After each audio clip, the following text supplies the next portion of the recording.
Hello everyone, I am Navdeep and you are watching Swayam private classes. और आज हम शुरू करने वाले हैं वेटरनरी मेडिसिन। तो आज की इस वीडियो में हम बेसिक जो फंडामेंटल डेफिनेशंस हैं और टर्मिनोलॉजी हैं और मेडिसिन का जो ब्रीफ सा हिस्ट्री है उसके बारे में देखने वाले हैं, उसके बारे में पढ़ने वाले हैं। चलिए शुरू करते हैं। सबसे पहले हम पढ़ेंगे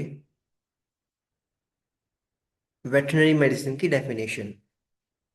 तो वेटरनरी मेडिसिन को जब भी हम देखते हैं तो ये दो शब्दों से मिलके बना है, दो वर्ड से मिलके बना है। पहला है वेटरनरी। वेटरनरी जब भी हम सुनते हैं तो हमारे दिमाग में आता है that is related to animals. इसके बाद है मेडिसिन। मेडिसिन जब भी हम सोचते हैं तो हमें हमारे जहन में आता है कि अ, बीमारी की बात हो रही है, किसी ना किसी डिसीज की बात हो रही है। So it is a branch of medicine that deals with prevention, diagnosis and treatment. Prevention यानी कि रोकथाम, बचाव, बीमारी से बचाव। और डायग्नोसिस यानी कि बीमारी की पहचान करना, उसका निदान करना कि कौन सी बीमारी है। और फिर उसका इलाज, दैट इज ट्रीटमेंट। तो सिंपल सी डेफिनेशन है of disease of animals, specially domestic animals. तो याद करने में सिर्फ हमें तीन, अगर आप एकेडमिक ईयर के लिए प्रिपेयर कर रहे हैं तो सिर्फ हमें तीन वर्ड्स को ध्यान में रखना है: प्रिवेंशन, डायग्नोसिस एंड ट्रीटमेंट। ये तो हम खुद ही कर लेंगे। It is branch of medicine that deals with prevention, diagnosis and treatment of disease of animals. या हम और इसके अलावा क्या कर सकते हैं, प्रायोरिटी इसी को देनी है। अगर ये याद नहीं रहे तो हम ये भी लिख सकते हैं treatment of non surgical diseases is called medicine. तो नॉन सर्जिकल डिसीजेज के ट्रीटमेंट को क्या बोलते हैं? मेडिसिन। ओके। अब हम देखते हैं branches of veterinary medicine. Veterinary medicine की दो ब्रांचेज हैं, एक है क्लिनिकल वेटरनरी मेडिसिन, दूसरी है प्रिवेंटिव वेटरनरी मेडिसिन। प्रिवेंटिव का तो आप देख के ही समझ पा रहे हो, प्रिवेंशन। प्रिवेंशन का मतलब होता है रोकथाम, बचाव। तो इसमें तो रोकथाम और बचाव के से संबंधित जो है हम पढ़ेंगे। और क्लिनिकल में क्लिनिक में होता क्या है, हम डायग्नोस करते हैं, हम उसके लिए फिर हम क्योर करते हैं उस डिजीज को, उसका जो है ट्रीटमेंट करते हैं। तो it is branch of veterinary medicine which covers the art of making correct diagnosis. ये सबसे इंपॉर्टेंट चीज हमें जो है याद रखनी है कि हम डायग्नोसिस करेंगे, बीमारी को आइडेंटिफाई करेंगे, उसका डिटर्मिनेशन करेंगे। पर कैसे? बिल्कुल सही तरीके से होनी चाहिए। वरना अगर हमने गलत डायग्नोसिस कर दिया तो हम फिर उसका इलाज नहीं कर पाएंगे। तो जब भी आप लिखोगे डेफिनेशन तो उसमें the art of making correct diagnosis जरूर लिखना है। And extends the remedial and curative measures against the diseases of animals।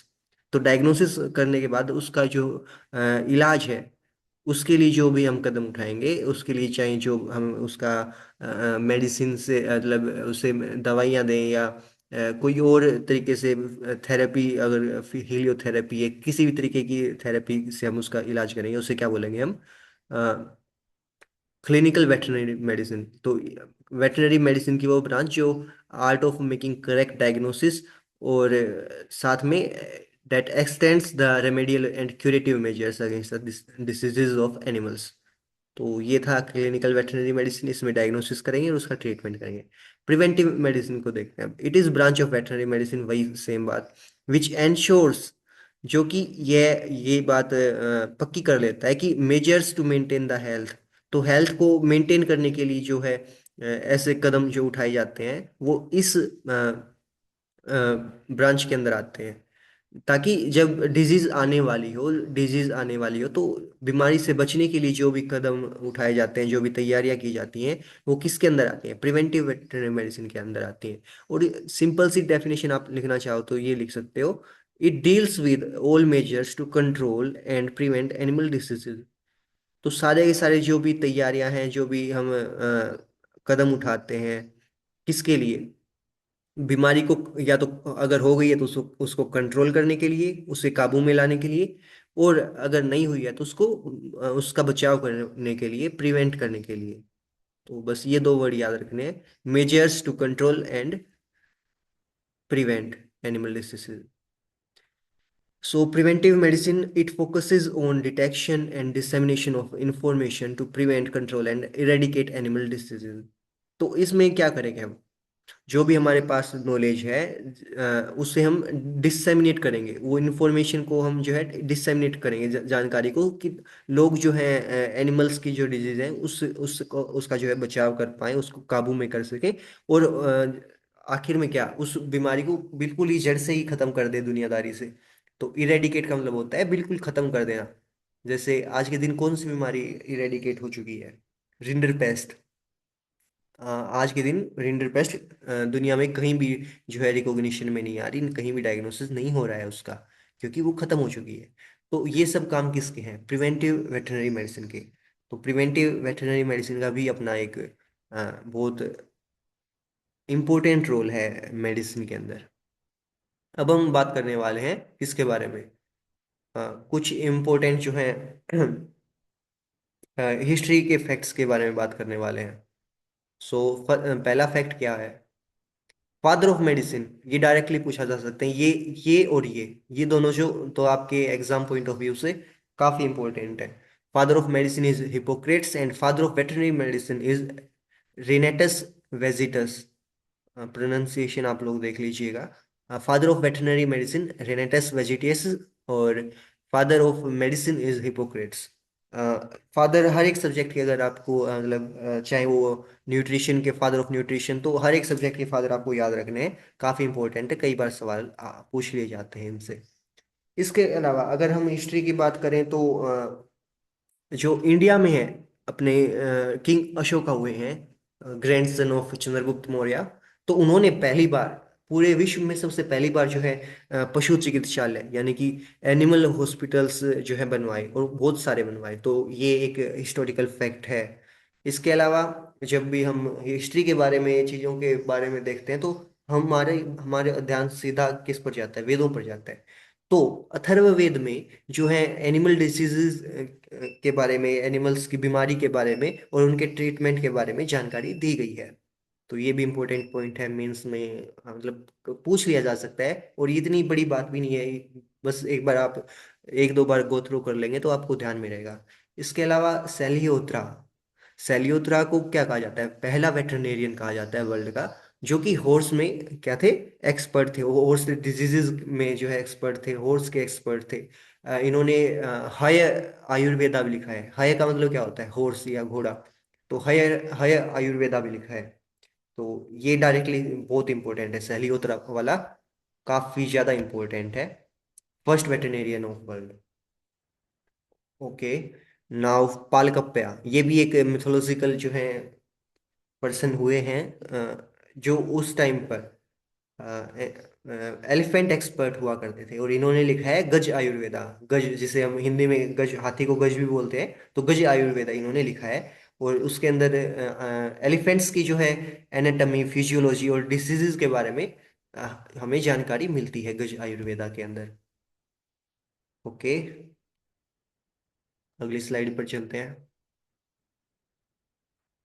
Mahabharat के टाइम पर जो पांडवों के ब्रदर्स थे, नकुल और सहदेव, ये भी उस टाइम पर जो है हॉर्स एक्सपर्ट्स हुआ करते थे, हॉर्स ब्रीडिंग और हॉर्स ट्रेनिंग के एक्सपर्ट थे। तो ध्यान में रख सकते हैं हम। इसके अलावा ये सबसे इम्पोर्टेंट चीज़ है, वर्ल्ड मेंस के हिसाब से काफ़ी ज़्यादा इम्पोर्टेंट है ये लिए, या कहीं भी कोई भी para veterinary government competitive exam के बारे में आप बात करें, तो वर्ल्ड का पहला वेटरनरी स्कूल कहाँ, कब और किसने एस्टेब्लिश किया? तो वर्ल्ड का पहला वेटरनरी स्कूल लियोन में, फ्रांस में, लियोन में जो है एस्टेब्लिश हुआ पहली बार। और ये 1761 में जो है एस्टेब्लिश हुआ था। 1761 में फ्रांस में, फ्रांस के लियोन में पहला वर्ल्ड का जो है वेटरनरी स्कूल एस्टेब्लिश हुआ था। और इसको एस्टेब्लिश करने वाले कौन थे? क्लोडे बोरगेलेट। हाँ, प्रोनाउंसिएशन के लिए माफ कीजिएगा अगर गलत हुआ हो तो। क्लोडे बोरगेलेट। इसके अलावा इंडिया में क्या क्या डेवलपमेंट हुए हैं वेटरनरी के फील्ड में? पहले तो पहला जो आर्मी वेटरनरी स्कूल है इंडिया में, वो पुणे में जो है बना था, एस्टेब्लिश हुआ था पहला आर्मी वेटरनरी स्कूल 1862। ठीक 101 साल बाद, उसके ठीक 101 साल बाद इंडिया में आर्मी वेटरनरी स्कूल पहली बार जो है बना, जो कि पुणे में बना था। आज के दिन पुणे, उस टाइम पर पूना कहा जाता था। तो पहला आर्मी वेटरनरी स्कूल ये हो गया। इसके अलावा जो है पहला वेटरनरी कॉलेज इंडिया का कब बना और कहाँ बना? तो असल में पहला वेटरनरी कॉलेज था लाहौर वेटरनरी कॉलेज, जो कि पार्टीशन के बाद जो है पाकिस्तान में चला गया, वो 1884 में बना था। पर उसके बाद अभी इंडिपेंडेंट इंडिया का जो पहला वेटरनरी कॉलेज है वो है बॉम्बे वेटरनरी कॉलेज, जो 1886 में जो है एस्टेब्लिश हुआ था। पहली इंडिया की वेटरनरी यूनिवर्सिटी जो है धनवास है, जो 1889 के अंदर एस्टेब्लिश हुई। इसके अलावा अगली स्लाइड पर चलते हैं। अब आते हैं हम जो है जनरल टर्मिनोलॉजी टर्मिनोलॉजी या डेफिनेशंस के बारे में देखेंगे हम। तो सबसे पहले आता है हेल्थ। डिसीज मेडिसिन की बात कर रहे हैं तो हेल्थ यानी कि स्वास्थ्य की बात तो करनी सबसे जरूरी और सबसे पहली बात है। So it indicates physical, physical physical से आप क्या समझते हैं? यानी कि बाहरी तौर पर हमें कोई भी एनिमल को देखेंगे तो बाहर से बिल्कुल सही सलामत हमें दिखना चाहिए। ऐसा नहीं कि पैर के ऊपर सोजनाए है, लंगड़ा के चल रहा है, तो फिजिकली वो उसका अंदर हमें वेलबींग देखना होगा। इसके अलावा फिजियोलॉजिकली, फिजियोलॉजी का मतलब सबसे पहले हम समझना चाहिए इसके लिए। फिजियोलॉजी का मतलब होता है स्टडी ऑफ फंक्शंस। आपके सब्जेक्ट भी है फिजियोलॉजी, तो उसमें उसका असल में उसमें पढ़ते क्या है हम, अलग अलग बॉडी के ऑर्गन सिस्टम्स कैसे फंक्शन करते हैं उसके बारे में ही हम जो है फिजियोलॉजी के अंदर पढ़ते हैं। तो हमारी बॉडी, ऐसा नहीं है कि बाहर से कोई एनिमल बिल्कुल ठीक ठाक दिख रहा है, पर जरूरी थोड़ी है कि उसको अंदर से कोई इश्यू ना हो, अंदर से कोई उसके अंदर गड़बड़ी ना चल रही हो। तो ऐसा हो सकता है कि बाहर से एनिमल बिल्कुल स्वस्थ दिखे पर उसके अंदर जो है बीमारी हो। तो फिजियोलॉजिकल यानी कि मान लीजिए अगर किसी एनिमल बाहर से काफी ठीक ठाक दिख रहा है पर अंदर उसको, उसका जो है लीवर अच्छे से काम नहीं कर रहा है, हो सकता है उसका पेनक्रियाज अच्छे से काम नहीं कर रहा है। तो फिजिकल और फिजियोलॉजिकल वेलबींग जरूरी है। साथ में मेंटल वेलबींग भी जो है जरूरी है एनिमल के केस में भी, ह्यूमंस की तरह। मेंटल वेलबींग को हम कैसे समझ सकते हैं? एक सिंपल सा एग्जांपल लेते हैं। मान लीजिए हम किसी एनिमल को अपना जो है एनिमल काफी काम एरिया में रहता था, खेतों में रहता था, पर हम उस एनिमल को कहीं किसी पशु मेला में लेके गए और वो वहाँ का जो है शोर शराबा सुन के वो काफी ज्यादा जो है फियर में है। और जिसकी वजह से अगर फियर है, मेंटली कोई एनिमल ठीक नहीं होगा, तो फिर बाद में उसको फिजिकल सिम्टम्स भी जो है उसके अंदर देखने को हमें मिलेंगे कि उसके उसकी जो कंडीशन है वो डाउन होने लग जाएगी, डिप्रेस है तो। ऐसे और कोई एग्जांपल हो सकता है, जैसे कि हम लोगों ने अपने फार्म पर एक नया वाटर टर्फ यानी कि एक खेल बनाई है, पर उसका शेप थोड़ा अजीब है, तो एनिमल उसके पास नहीं जा रहा है और उससे चमक रहा है। वो भी एक उसका मेंटल डिसऑर्डर हो सकता है। तो इस तरीके से एनिमल जो है फिजिकली भी हेल्थ, फिजिकल भी जो है उसके अंदर वेलबींग देखना देखना देखा जाना चाहिए। फिजियोलॉजिकल भी यानी कि उसके बॉडी अंदर के जो जितने बॉडी सिस्टम है वो सब अच्छे से काम कर रहे होने चाहिए, और मेंटली भी वेल होना चाहिए एनिमल वो। तो उसको हम क्या कहेंगे? हेल्थ। आगे देखते हैं हम। अब देखते हैं हम डिसीज। डिसीज क्या होता है? डिसीज क्या होता है? Just a second.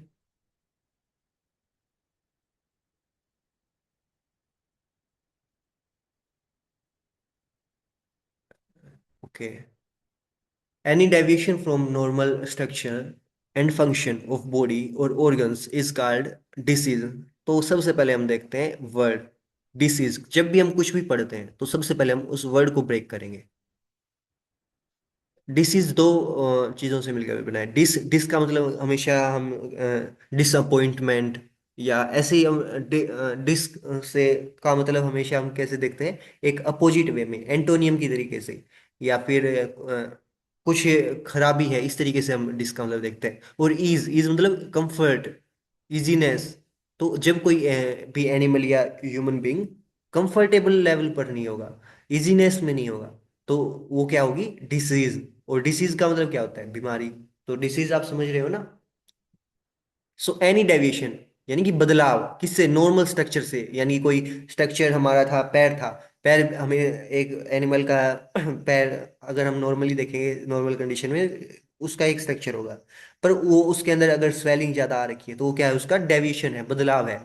और फंक्शंस ऑफ बॉडी पार्ट्स और ऑर्गन्स, या फिर बॉडी अंदर के जो बॉडी पार्ट्स हैं, हार्ट है, किडनी है, तो उनके फंक्शंस में कोई बदलाव देखने को मिले तो उसे हम क्या बोलते हैं, क्या बोल देते हैं, डिसीज। या फिर अगर हम जो है हेल्थ की वाली जो डेफिनेशन याद कर लेंगे तो उसके आगे बस डेविएशन लगा दो। डेविएशन फ्रॉम फिजिकल, फिजियोलॉजिकल और mental states of affair is called disease. तो डिसीज के दो फैक्टर्स हो सकते हैं, एक हो सकता है इंट्रिंसिक फैक्टर और एक हो सकता है एक्सट्रिंसिक। इंट्रिंसिक यानी कि अंदर से जो गड़बड़ियां हो रही हैं एनिमल के अंदर, उसकी बॉडी के अंदर ही कोई गड़बड़ी हो रही है। एक्सट्रिंसिक फैक्टर यानी कि कोई कारण है जो बाहर से अंदर गया है, जिसकी वजह से जो है उसकी बॉडी के अंदर हमें कोई गड़बड़ी देखने को मिल रही है, कोई बीमारी देखने को मिल रही है। तो इंट्रिंसिक फैक्टर क्या हो सकते हैं, जैसे कि मेटाबॉलिक डिसफंक्शंस हो गए, उसके मेटाबॉलिज्म में कुछ गड़बड़ी हो गई, या कोई इश्यू आ गया। तो एग्जांपल क्या हो गए, कीटोनेमिया, या जिसे हम कीटोसिस बोल देते हैं, पीपीएच, पीपीएच लहू मूत्रा जिसे बोल देते हैं, पोस्ट पार्चुरेंट हीमोग्लोबिनुरिया। तो ये सब मेटाबॉलिज्म की वजह से अंदर की जो बॉडी के अंदर फंक्शंस हो रहे थे उनमें कोई डिस्टरबेंस आ गया, उस वजह से जो है डिसीज जो है आई है। तो उन्हें बोलेंगे हम इंट्रिंसिक फैक्टर। और एक्सट्रिंसिक फैक्टर भी हो सकते हैं, जैसे कि मैकेनिकल।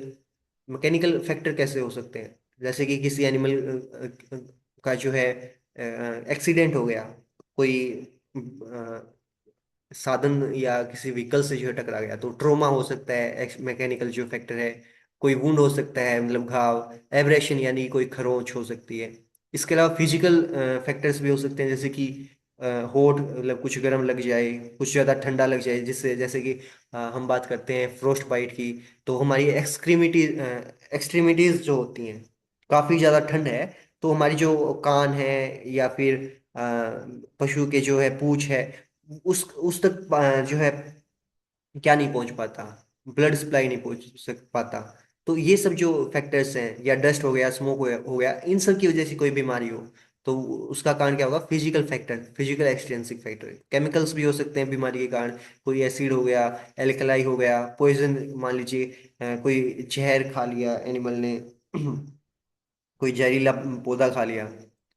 इसके अलावा जो हम नॉर्मली देखते हैं, इन्फेक्टिव फैक्टर भी हो सकते हैं, जैसे कि वायरस हो गया, जिसे हम हिंदी में क्या बोलते हैं, विषाणु, या जीवाणु, बैक्टीरिया, फंगस, प्रोटोजोआ, हेलेमिन्स, ये सब जो है इन्फेक्टिव फैक्टर्स हैं। इन्फेक्टिव इन्फेक्टिव मतलब ये हमारी बॉडी के अंदर एंटर कर जाते हैं और फिर हमारी बॉडी के जो भी अंदर सिस्टम है उसको नॉर्मली फंक्शन नहीं करने देते। तो ये था हल्का सा डिसीज के बारे में, आगे हम क्लासिफिकेशन भी पढ़ेंगे डिसीजेज का। तो ये बस हल्का ओवरव्यू था। अब हम देखते हैं इन्फेक्शन। इन्फेक्शन क्या होता है। इन्फेक्शन और इन्फेस्टेशन ये दोनों कई बार डिफरेंसेस में पूछ लिए जाते हैं हम लोगों से। इन्फेक्शन का मतलब क्या होता है, जब माइक्रो ऑर्गेनिजम्स अगर बॉडी के अंदर एंटर करके और डिजीज कोज करें तो उसे बोलेंगे इन्फेक्शन। और इन्फेस्टेशन यानी कि या तो एंडोपैरासाइट्स या एक्टोपैरासाइट्स आके जो है बॉडी को के ऊपर एक्ट करेंगे, या बॉडी पर रहने लग जाएंगे, तो उसे बोलेंगे इन्फेस्टेशन। एंडोपैरासाइट्स और एक्टोपैरासाइट्स के एग्जाम्पल क्या हो सकते हैं, जैसे कि एक्टोपैरासाइट्स मतलब जो एक्टो एक्टो एक्टो का मतलब क्या होगा, जो बाहर की तरफ होंगे, और पैरासाइट मतलब जो न्यूट्रिशन किसी एनिमल से लेंगे, खुद से नहीं बनाएंगे अपना खाना या कुछ, किसी और एनिमल पर रहेंगे और उन्हीं से जो है न्यूट्रिशन लेंगे। तो बाहर रहेंगे और उनसे उनसे ही जो है न्यूट्रिशन लेंगे, जैसे कि माइट्स हो गए, टिक्स हो गए, जिसे हम चिचड़ वगैरह बोलते हैं, या और भी हो सकते हैं, फ्लियाज हो गए। और एंडोपैरासाइट्स यानी कि जो है अंदर रहेंगे हमारी बॉडी के, और बॉडी से जो है न्यूट्रिशन लेंगे। एग्जाम्पल जैसे एक्सकैरियासिस हो गया, लिवर फ्लूक हो गया, और भी अलग अलग राउंड वॉर्म्स वगैरह, ट्रेमेटोड्स, सिस्टोड्स, ये सब जो है एंडोपैरासाइट्स होते हैं। यानी कि एंडो एंडो मतलब अंदर रहेंगे, किसके अंदर, बॉडी के अंदर। अब इन्फेक्शन की बात करते हैं हम। An infection is a disease caused by micro organisms. तो माइक्रो ऑर्गेनिजम्स की वजह से कोई डिजीज होती है, उसे क्या बोलते हैं हम, इन्फेक्शन। माइक्रो ऑर्गेनिजम्स कौन कौन होते हैं, जैसे बैक्टीरिया हो गया, वायरस हो गया, तो ये सब क्या है, माइक्रो ऑर्गेनिजम्स हैं। इनका साइज बहुत छोटा होगा, और जो पैरासाइट्स होंगे वो कंपैरेटिवली उनका साइज जो है बड़ा होगा। ईटियोलॉजी पर आते हैं अब हम। ईटियोलॉजी दो वर्ड से बना है, ईटियो एंड लोगस। लोगस का मतलब तो आप जानते ही हो, हर जगह देखते हो, लोगस मीन स्टडी, और ईटियो मतलब खोज। तो किसी बीमारी के कॉजिटिव एजेंट की स्टडी को क्या बोलते हैं? Aetiology. Okay. Then predisposing factor, ये काफी इंपॉर्टेंट है। प्री डिस्पोजिंग फैक्टर क्या होते हैं? मान लीजिए कोई एनिमल था, काफी ज्यादा जो है स्ट्रेस वाली कंडीशंस चल रही हैं, जैसे बारिश वगैरह आई हुई है, मतलब लगातार कई दिनों से। तो उस वजह से क्या होगा, एनिमल जो है वीक हो जाएगा, उसकी जो है इम्यूनिटी वो वीक हो जाएगी। एनिमल जो स्ट्रेस में आएगा, जब भी एनिमल स्ट्रेस में आता है तो उससे क्या होता है कि उसकी इम्यूनिटी जो है वीक हो जाती है, क्योंकि उसकी सारी एनर्जी तो उस स्ट्रेस को झेलने में चली जाती है। मान लीजिए बहुत ज्यादा ठंड है, तो एनिमल की सारी एनर्जी तो किस के लिए चली जाएगी? उस ठंड से बचने के लिए चली जाएगी। तो उसकी इम्यूनिटी उस टाइम पर लो हो जाती है, और उस लो इम्यूनिटी के अंदर कोई भी कीटाणु या कोई भी पैथोजन आके उस एनिमल के ऊपर अटैक कर सकता है। तो ऐसे फैक्टर, ये बस एक एग्जांपल था, ऐसे फैक्टर्स जो किसी इन्फेक्शन को ज्यादा बढ़ावा दें, उन्हें क्या बोलते हैं हम? Pre disposing factors. एग्जाम्पल यहाँ पे देखते हैं, anything that makes animal more prone to, ये इंपॉर्टेंट है, मोर प्रोन टू इन्फेक्शन कर दे कोई फैक्टर एनिमल को, तो उसे बोलते हैं predisposing factors. Anything that makes the animal more prone to infection, यानी कि जो एनिमल को इन्फेक्शन लेने के लिए काफी ज्यादा मतलब एक तरीके से कमजोर कर दे, या आई होप आप समझ गए होगे, मैंने पीछे वाला जो एग्जांपल वो इसीलिए दिया था कि आप समझ पाए कि प्री डिस्पोजिंग फैक्टर क्या है। कि ऐसी चीजें जो एनिमल के अंदर जो डिजीज कोजिंग पैथोजेंस हैं, अ, उनको एक्ट करने के लिए, एनिमल बॉडी के अंदर एंटर करने के लिए, और उस पर बॉडी पर हावी होने के लिए मदद करते हैं, उन्हें क्या बोलते हैं हम? Pre disposing factor. एक तो जैसे हो गया स्ट्रेस ही हो गया, और भी काफी ज्यादा हो सकते हैं एग्जाम्पल्स, आगे हम जब भी पढ़ेंगे तो उसमें आप हम देखेंगे। जैसे कि एक प्रेगनेंसी के अंदर डायफ्रैगमेटिक हर्निया देखा जा सकता है, पर अभी के लिए आप लोग इतना ही समझ के चलिए। आगे देखते हैं ससेप्टिबिलिटी। ससेप्टिबिलिटी को आप कैसे समझ सकते हैं? ससेप्टिबिलिटी को समझ सकते हैं कि कोई एनिमल कितना ज्यादा कमजोर है कि उसके अंदर बीमारी ज्यादा जल्दी हो सकती है। एक डायरेक्ट एग्जांपल हम ले सकते हैं, आप लोगों ने एलपीएम में पढ़ा होगा कि जो जर्सी काऊ है वो मिल्क फीवर के लिए सबसे ज्यादा प्रोन है। तो मतलब वो कमजोर होती है कि उसकी उसके अंदर कितनी कमजोरी है कि एनिमल जो है, पैथोजन जो है उनके अंदर अटैक करके उनको इन्फेक्ट कर दे। या दूसरा एग्जांपल क्या हो सकता है कि अपनी जो एग्जोटिक कैटल है, जो विदेशी नस्ल की जो गायें होती हैं, वो ज्यादा ससेप्टेबल होती है किसके लिए? एफएमडी जैसी बीमारियों के लिए, बवेशियोसिस के लिए, थ्लेरियोसिस के लिए। क्योंकि उनके अंदर क्या है, इम्यूनिटी, मतलब वो क्या होती है, उस उनके अंदर जो है रेसिस्टेंस कम पाया जाता है। किसके लिए? एक किसी भी बीमारी के लिए। तो वो कितनी ज्यादा वीक होते हैं, या उनके अंदर कितना ज्यादा रिस्क होता है इन्फेक्टेड होने का, उसे बोलते हैं susceptibility. It refers to risk of being infected by a disease. Risk तभी होगा ना जब एनिमल जितना कमजोर होगा उतना ही ज्यादा रिस्क होगा। तो जितना ससेप्टेबल, सबसे ज्यादा ससेप्टेबल, अलग अलग जैसे हमने एग्जांपल भी दिए, तो उनसे आपको समझने में मदद मिलेगी। इसके बाद हम देखते हैं रेसिस्टेंस। रेसिस्टेंस का मतलब क्या है? कोई चीज एक तरीके से दीवार बन के खड़ी है। रेसिस्टेंस का मतलब आप जानते ही होंगे कि रेसिस्ट करना, मतलब किसी चीज को आगे बढ़ने ना देना। तो द नेचुरल और जेनेटिक एबिलिटी, जो जन्मजात किसी एनिमल के अंदर ऐसी योग्यताएं हो, एबिलिटी हो कि किसकी? To resist the infection caused by various microbial pathogens. तो किसी भी इंफेक्शन को रोकने के लिए जो एनिमल के अंदर जेनेटिक और नेचुरल एबिलिटी होती है, उन्हें क्या बोलते हैं? रेसिस्टेंस। जैसे कि बर्ड्स के अंदर हमें एंथ्रेक्स देखने को नहीं मिलता, घोड़ों के अंदर हमें जो है एफएमडी देखने को नहीं मिलता, तो वो क्या है, उसके लिए रेसिस्टेंट है। यानी कि उनके अंदर जो है जन्मजात ही ऐसी काबिलियत है कि वो उन इन्फेक्शंस को रोक देता है। तो नेचुरल और genetic ability of an organism to resist the infections caused by various microbial pathogens. Okay. ये कुछ ऊपर की तरफ, ऊपर वाली रो में तो है एक्टोपैरासाइट्स जो बॉडी के बाहर होते हैं, जैसे कि ये शायद कोई टिक्स वगैरह होंगी। ये है माइट, मेंज करता है जो माइट्स हैं ये है फ्लियाज जिसे हम पिस्सू बोलते हैं जो कुत्तों के ऊपर देखे जाते हैं। ये फ्लियाज है। ये एंडोपैरासाइट्स जैसे कि ये लिवर फ्लूक है, ये राउंड वोम वगैरह है। तो जस्ट आगे चलते हैं हम। वीरुलेंस। वीरुलेंस होता है कि कोई पैथोजन कितने कितना ज्यादा ताकतवर है, कि वो कितनी ज्यादा जो है बीमारी, कितनी गंभीर बीमारी कर सकता है। गंभीर ये वर्ड याद रखना है, या इंग्लिश में जिसे बोल देते हैं हम सीवियरिटी। तो वीरुलेंस क्या होता है कि एक पैथोजन की एबिलिटी। कैसी एबिलिटी? बीमारी करने की एबिलिटी। और बीमारी करने की एबिलिटी को क्या बोलते हैं? विरुलेंस। और वो कितनी ज्यादा गंभीर बीमारी कर सकता है। It is major of severity of disease. तो कितनी गंभीर जो बीमारी कर सकता है उसे बोलेंगे हम विरुलेंस। उस पैथोजन का उसे क्या बोलेंगे? विरुलेंस। तो पैथोजन का विरुलेंस, मान लीजिए अगर कोई पैथोजन है, जैसे सर्दी जुकाम वाला पैथोजन है, मतलब तो उसका विरुलेंस कम होता है क्योंकि वो बस थोड़े टाइम के बाद अपने आप ठीक हो जाएगा। पर जैसे रेबीज का है, उसका विरुलेंस काफी ज्यादा होता है। अगर एक बार हो गया तो उसमें वापस आने का कोई मतलब नहीं है, वो उसका ठीक होने का कोई मतलब ही नहीं है। तो उसका विरुलेंस काफी ज्यादा है। तो विरुलेंस का आप समझ गए होंगे कि measure of severity a pathogen can cause is called virulence. कि कितनी गंभीरता एक पैथोजन कर सकता है उसे क्या बोलेंगे? विरुलेंस। तो इससे आप समझ पा रहे होंगे ना, एक तो है सर्दी जुकाम करने वाला वायरस, और एक है अपना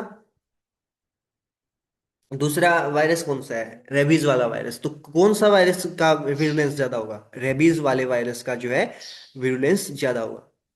इसके बाद हम देखेंगे वेक्टर और फोमाइट्स। वेक्टर और फोमाइट्स, इनसे भी जो है डायरेक्टली डिफरेंस बन सकता है, और साइन और सिम्टम्स में भी से भी जो है डिफरेंस बन सकता है, पर ये थोड़ा सा कम इंपॉर्टेंट है वेटरनरी साइंस के कंटेक्स्ट में। तो वेक्टर और फोमाइट्स पहले देखते हैं। वेक्टर तो होते हैं लिविंग ऑर्गेनिज्म। क्या होते हैं? Living organism. और फोमाइट्स होते हैं इनएनिमेट ऑब्जेक्ट्स, यानी कि निर्जीव वस्तुएं। ये हैं सजीव जो है वस्तुएं, या सजीव जो है जीव होते हैं। तो वेक्टर तो वो होते हैं जो लिविंग ऑर्गेनिज्म होते हैं, और वो एक एनिमल से दूसरे एनिमल तक जो बीमारी को फैलाते हैं। That carries and transmit. एक एनिमल है, जैसे ये एक एनिमल है, इसको था अपना क्या था, अ, क्या बोल सकते हैं,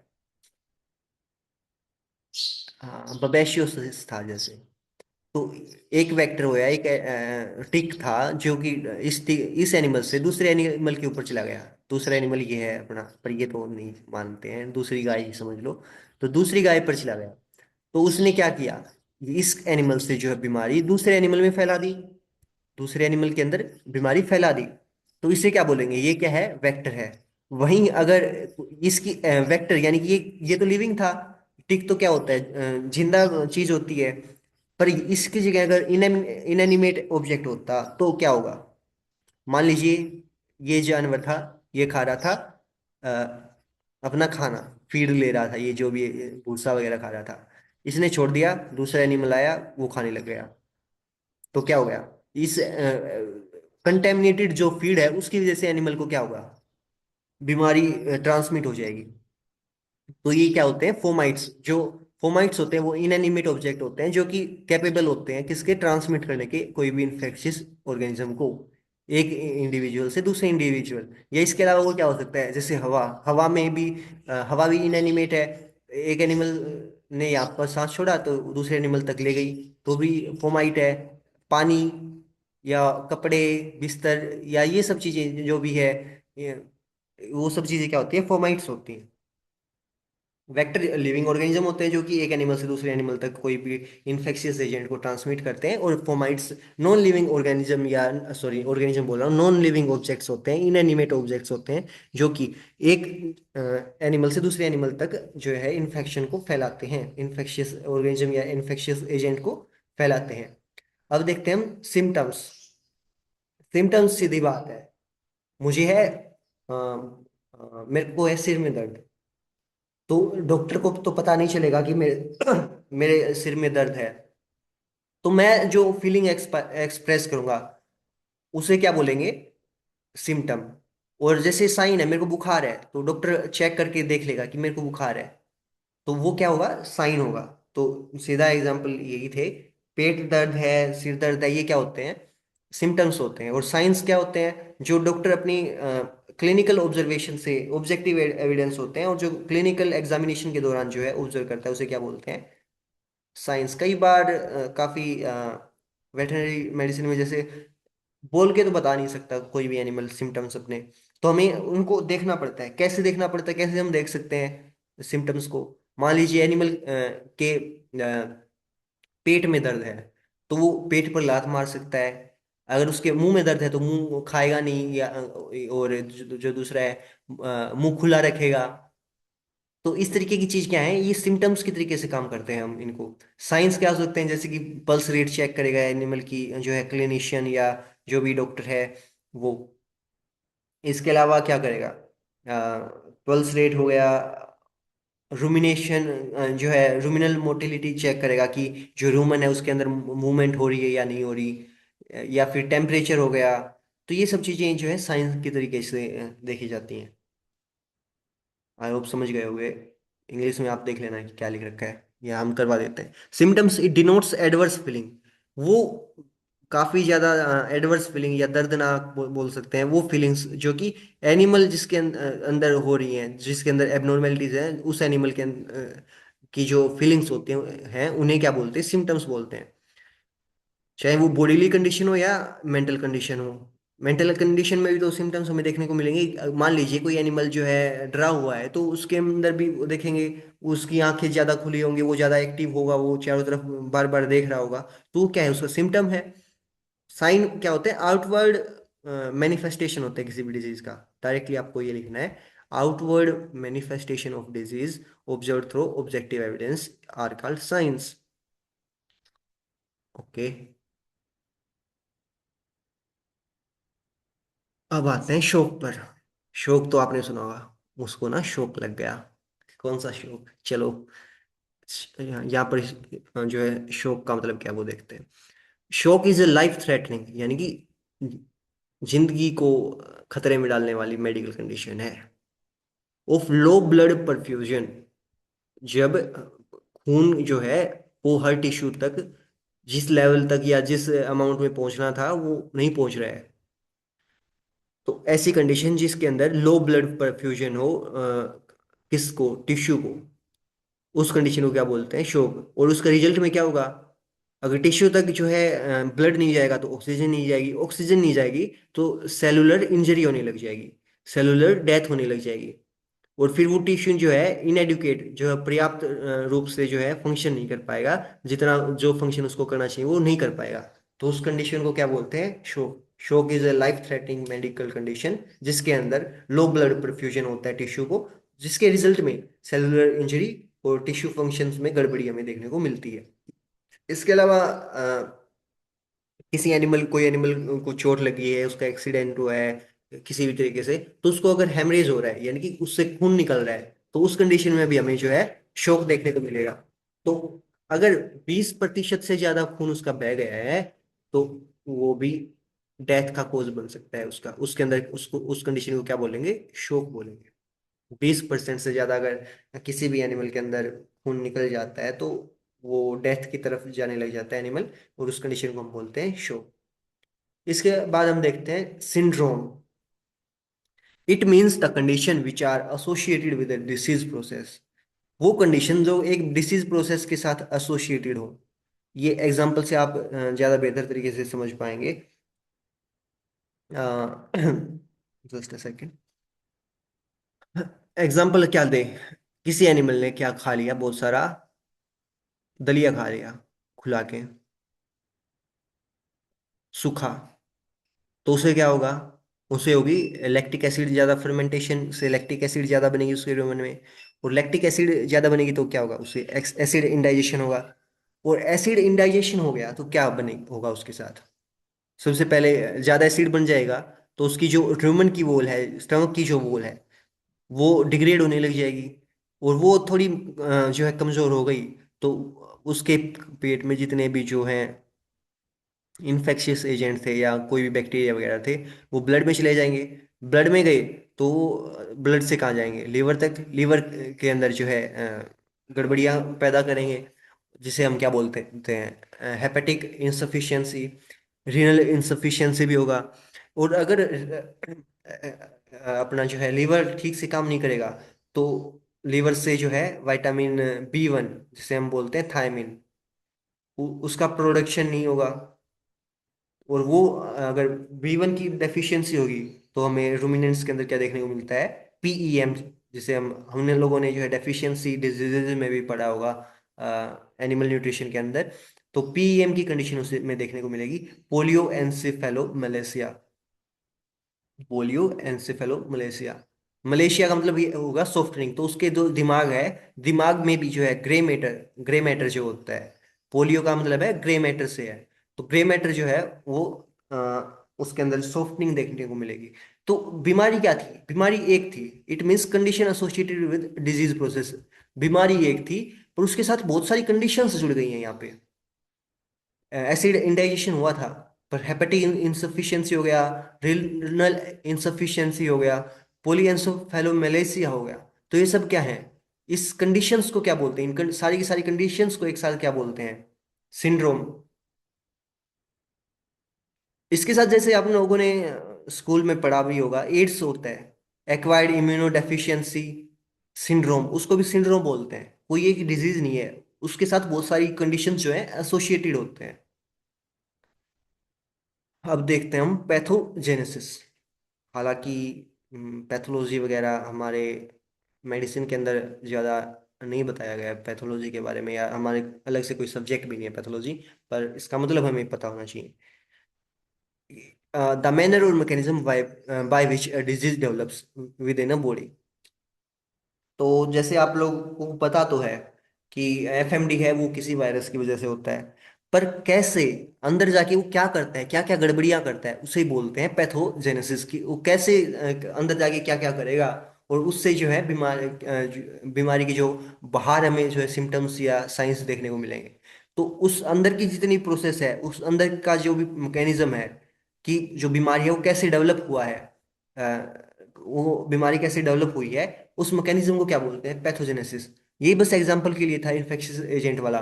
पैथोजेनेसिस उसका भी होगा, मेटाबॉलिक डिजीज का भी होगा, कि अंदर ऐसा क्या हुआ कि जो है अंदर का मेटाबॉलिज्म खराब हो गया, जिसकी वजह से कोई बीमारी हो गई। तो pathogenesis is the mechanism by which disease develop.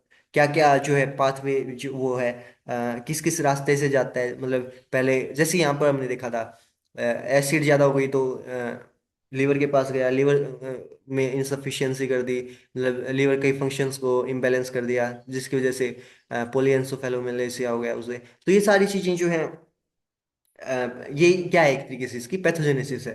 आगे चल के जब हम डिजीज करेंगे तो भी पैथोजेनेसिस के बारे में आप और अच्छे से समझ पाओगे। पर अभी के लिए इतना ही है, mechanism by which a disease develop. आगे प्रोफाइलैक्सिस।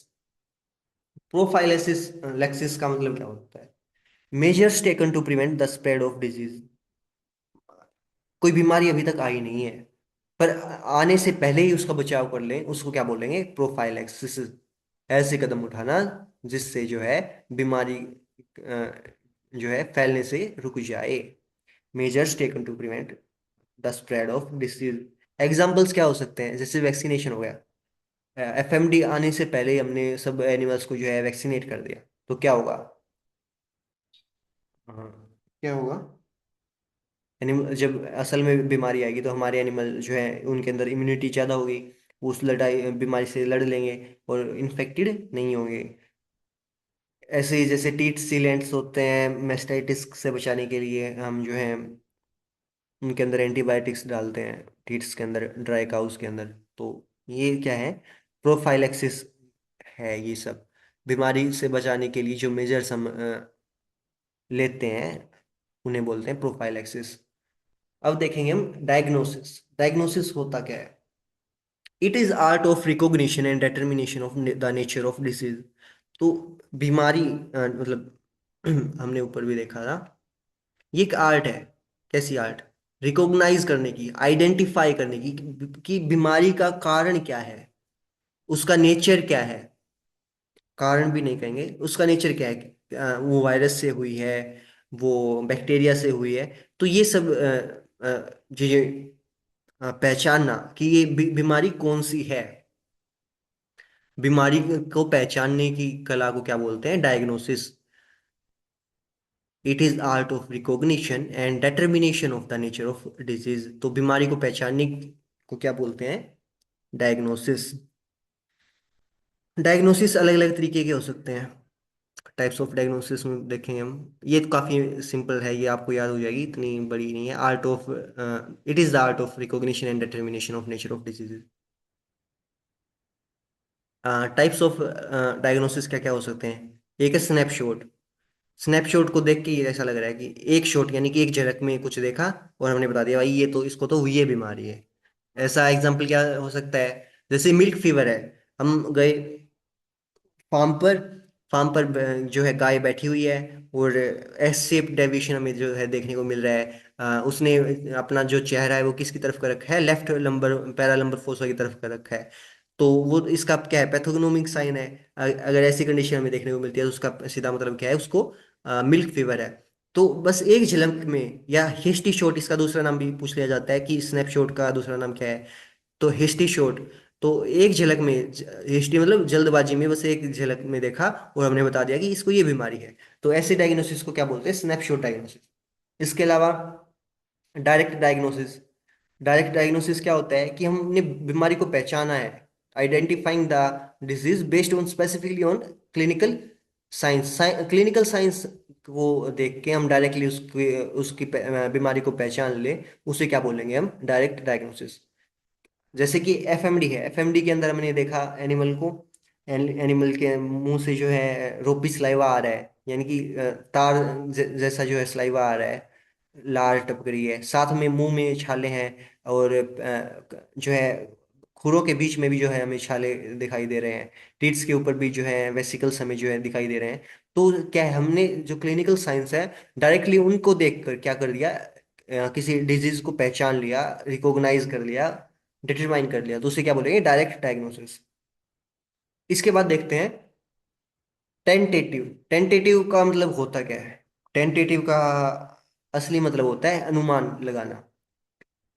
जैसे आप लोगों को अगर कोई फॉर्म भरा होगा, आपने अप्लाई किया होगा किसी जॉब के लिए, गवर्नमेंट जॉब के लिए, तो उसमें नोटिस में कई बार आता है टेंटेटिव डेट, यानी कि अनुमानित जो है तिथि कि कब एग्जाम हो सकता है।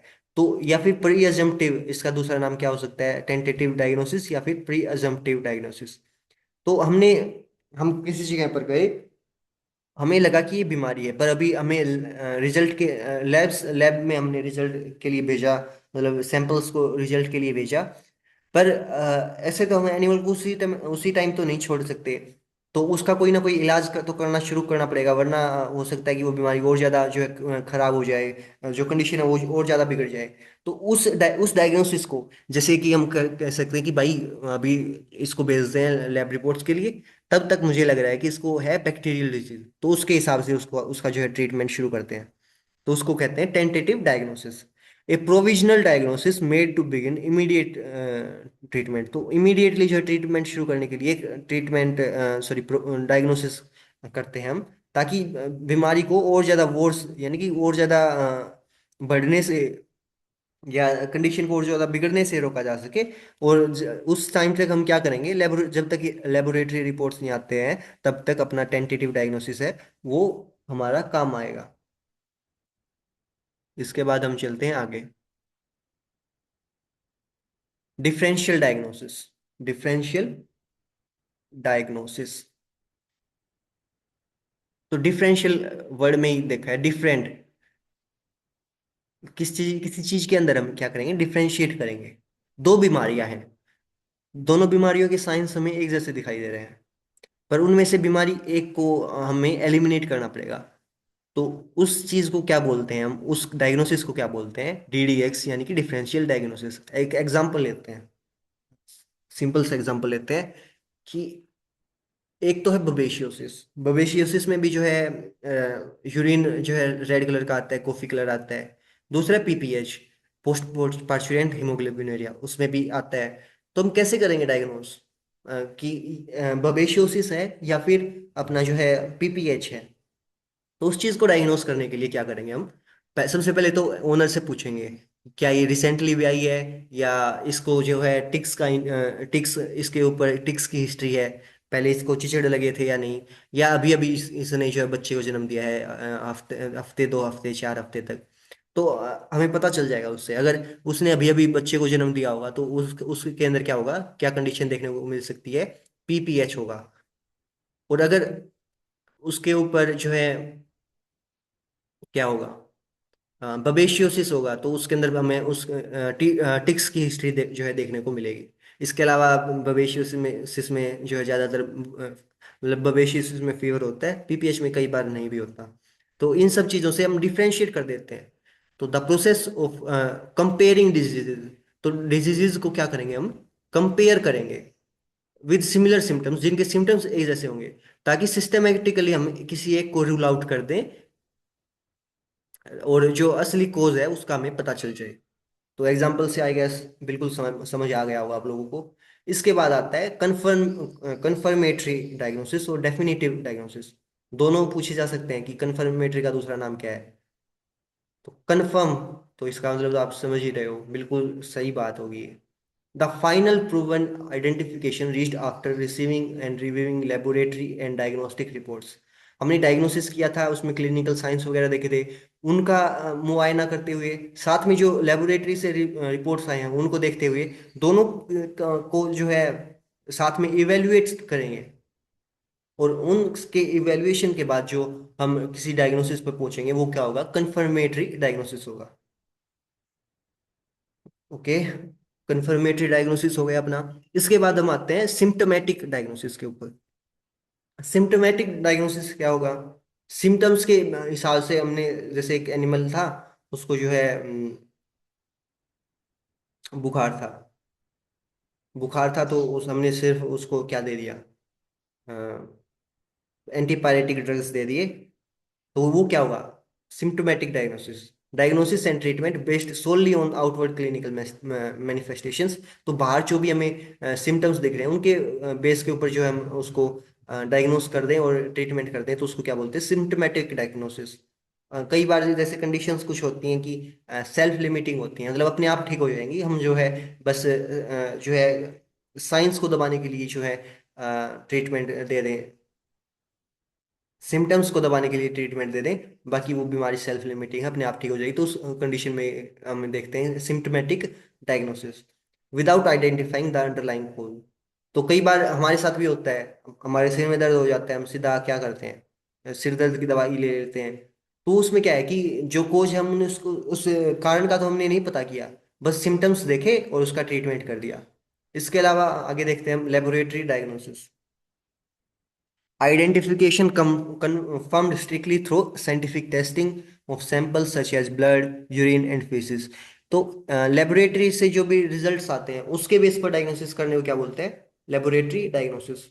हो सकता है अभी आपको लगे कि वो जो कन्फर्मेटरी था और इन दोनों में डिफरेंस क्या है। कन्फर्मेटरी में हम डायग्नोस्टिक रिपोर्ट्स को भी, हम क्लिनिकल साइंस को भी जो है देख रहे थे, और भी बाकी चीजें थी। तो लेबोरेटरी में सिर्फ हम जो है लैब टेस्ट के बेस के ऊपर जो है कोई डायग्नोसिस करेंगे, उसे क्या बोलेंगे, laboratory diagnosis. Identification confirmed strictly through scientific testing of samples such as blood, urine और feces। तो इनके साइंटिफिक टेस्टिंग से जो भी हम डायग्नोस करेंगे उसे क्या बोलेंगे, लेबोरेटरी डायग्नोसिस।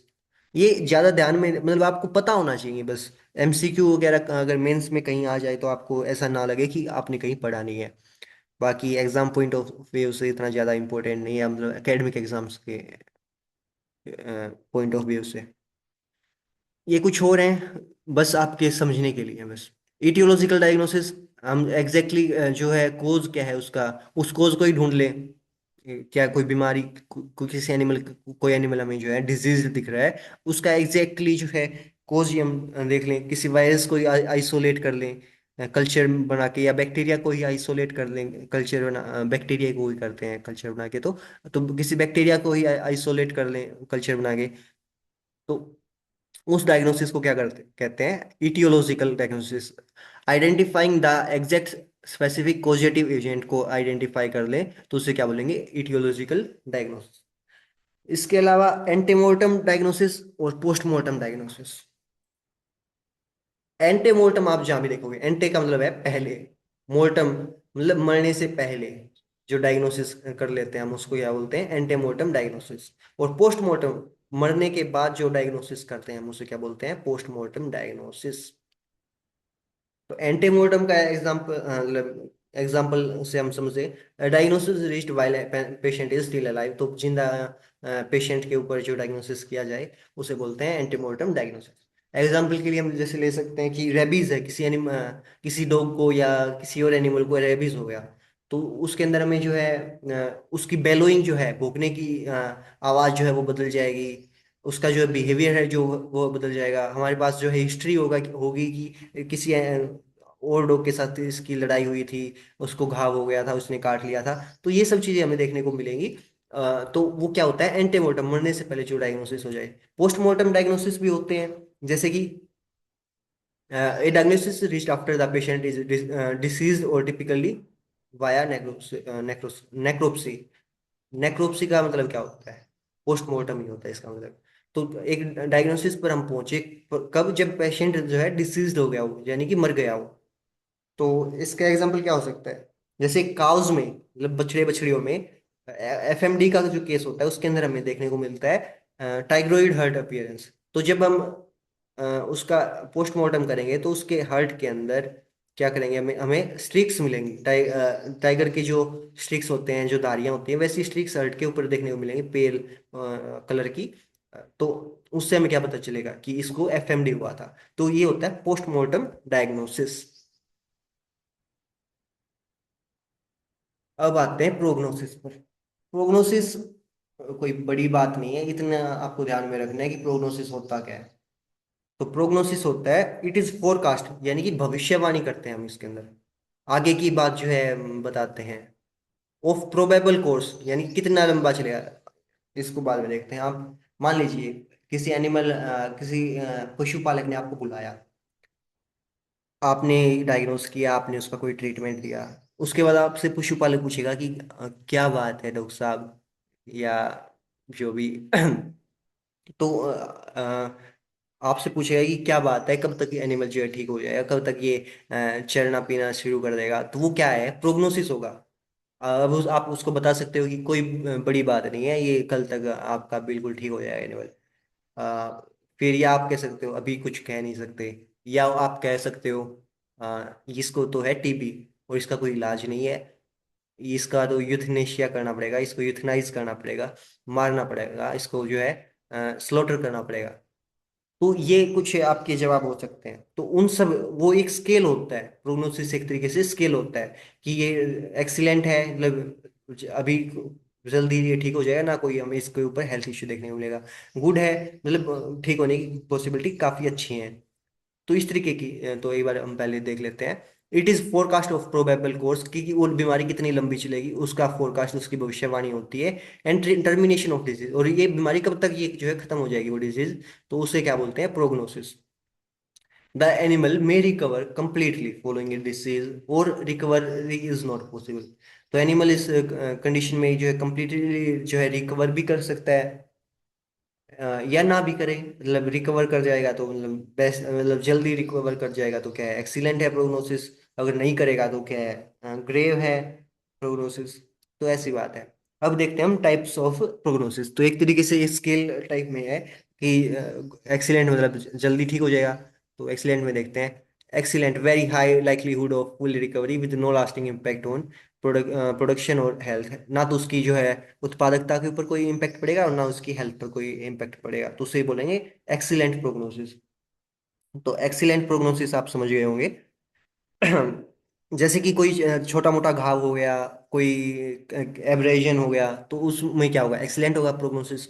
फिर है good, high probability of successful recovery, मतलब गुड, और गुड को क्या बोल सकते हैं, और फेवरेबल भी बोल सकते हैं। तो इसमें जो है रिकवरी काफी प्रोबेबिलिटी जो है रिकवरी की वो काफी जल्दी होगी, काफी अच्छी रिकवरी, मतलब सक्सेसफुल रिकवरी की ज्यादा प्रोबेबिलिटी होगी।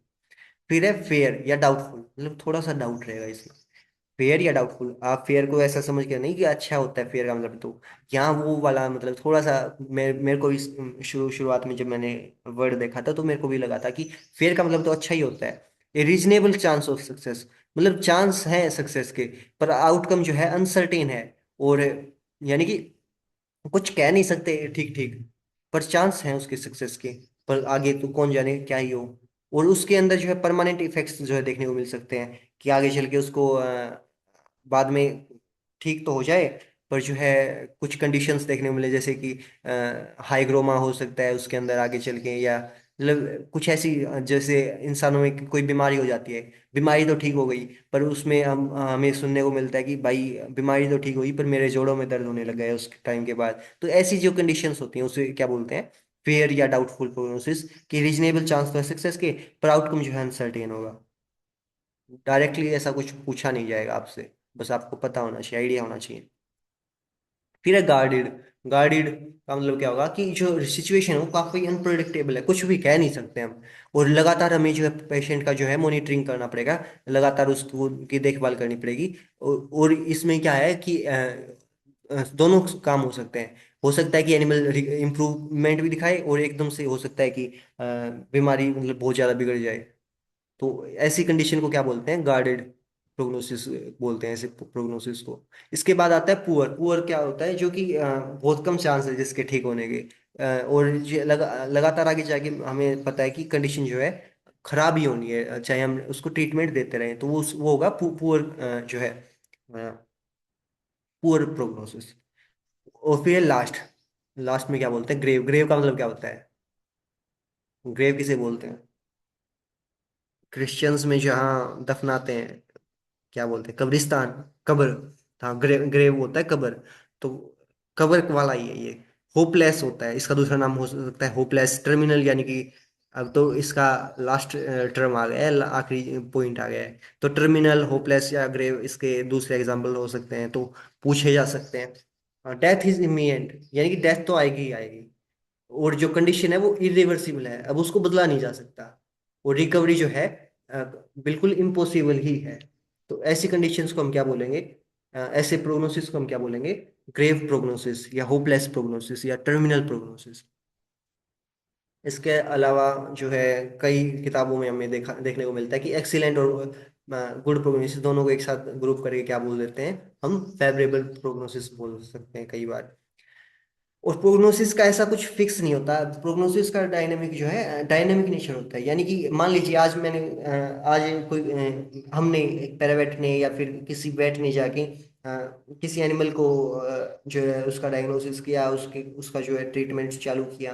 तो आज बोल रहा है कि एनिमल कोई क्लिनिशियन आज बोल रहा है कि ये एक हफ्ते में ठीक हो जाएगा, पर कल दोबारा अगर उसको चेक किया जाता है, उसका अपडेट लिया जाता है, तो हो सकता है कि कंडीशन काफी ज्यादा हाई स्पीड से जो है रिकवरी हो रही हो, तो पहले भी हो सकता है। और हो सकता है कि कंडीशन थोड़ी बिल्कुल जो है एनिमल रिस्पॉन्ड ही नहीं कर रहा हो ट्रीटमेंट से, ट्रीटमेंट के लिए, तो वो क्या होगा, लंबी भी खींची जा सकती है। तो इसका जो प्रोग्नोसिस है उसका डायनेमिक नेचर जो है डायनेमिक होता है, बदलता रहता है। A prognosis is not fixed, it is often updated based on how patient respond to medical interventions. तो पेशेंट कैसे रिस्पॉन्ड कर रहा है उस ट्रीटमेंट को, तो उसके हिसाब से प्रोग्नोसिस बदलता रहता है, ये कोई फिक्स्ड नहीं होता। इसके बाद देखते हैं अपन थेराप्यूटिक्स और ट्रीटमेंट। ट्रीटमेंट यानी कि इलाज, ये आपको पता ही है।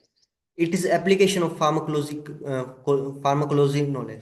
तो एप्लीकेशन मतलब इस्तेमाल करेंगे किसका, फार्माकोलॉजी की जो नॉलेज है हमारे पास उसका इस्तेमाल करेंगे किसके लिए, बीमारियों को ठीक करने के लिए। फार्माकोलॉजी नॉलेज क्या हो सकती है, जैसे कि हम कहें कि, जस्ट अ सेकेंड,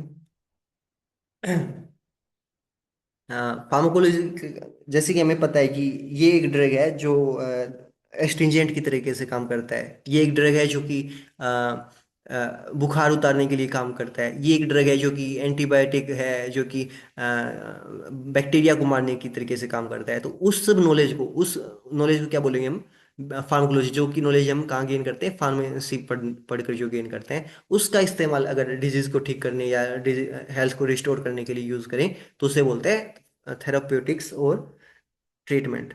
तो ये कुछ टाइप्स ऑफ ट्रीटमेंट हैं यहाँ पर।